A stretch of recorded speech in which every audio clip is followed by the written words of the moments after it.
સજા મળી છે, આવા ઓફિસરમાં સુધારવાનો મોકો મળ્યો છે. ખોટા ગુના મારી પર એક પણ જાતનો દાખલ નથી કર્યો.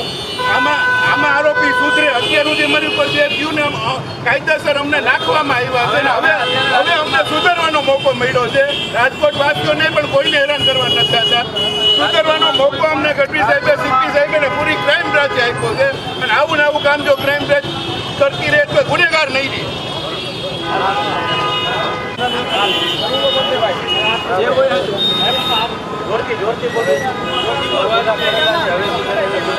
રાજકોટમાં કોઈ પણ જાતનો ગુનો કરવામાં આવશે નહીં. રાજકોટની પબ્લિક હેરાન કરીશ નહીં.